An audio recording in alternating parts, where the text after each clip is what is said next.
Ang nakaraan.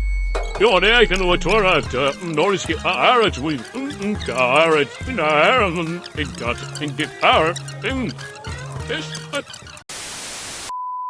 Sa kabila ng sakit na nararamdaman ni Bobby D, hindi ito pinabayaan. Sab. Sa kabila ng sakit na nararamdaman ni Bobby D, hindi ito pinabayaan ng kanyang mga kasamahan sa Name 3 Court o kilala bilang Courty de Name 3. Agad silang lumapit at nagtanong kung okay lang ba siya. Sorry pare, hindi namin sinasadya, sabi ni El Bimbo na tila nababalisa sa nangyayari. Tara na, ihatid ka namin sa bahay mo, dagdag ni ABDD na nag-alala sa kalagayan ni Bobby D.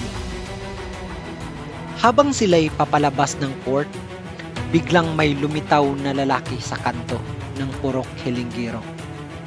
Siya ay si Andorth, ang misteryosong lalaki na kilala sa buong barangay bilang tagapagligtas ng mga nangangailangan.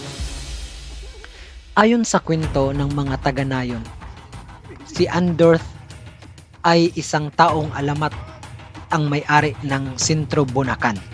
Andiyan ba si Bobby D? Tanong ni Andorth habang kumakain ng hilaw na kamuting kahoy, kamuti at kahoy. Oo, andito po siya. May nangyari sa kanya. Napilayan siya. Sagot ni Idiwaw na puno ng pasasalamat sa pagdating ni Andorth. Magtiwala kayo. Ako na ang bahalang mag-alaga kay Bobby D. Ako si Andorth, ang tagapagligtas ng mga pusong sawi. Sabi niya habang mahinahong tinatanggap na sa kanyang balikat ang pasan na si Bobby D. Excuse me po. Basang-basa ata itlog ni Bobby D.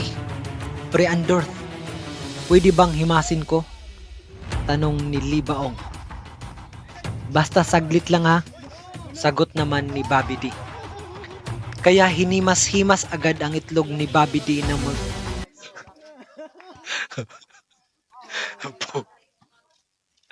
ano sa?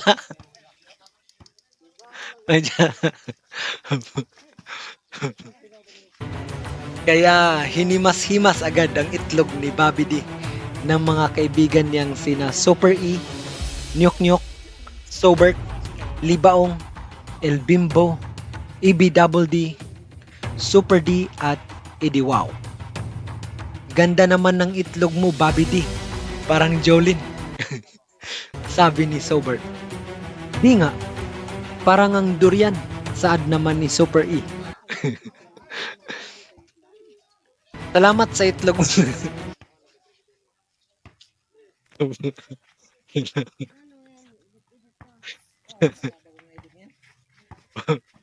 Tabuan. Salamat sa itlog mo.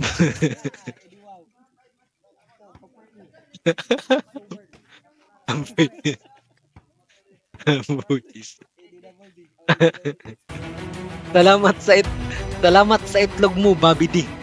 Dagdag naman ni Nyok. That's enough, boys. I have to go now and do my magical stuff. Tambat naman ni Andorth. Sa ilang saglit lang, naging matalino at mapagmahal na ang mga magkaibigan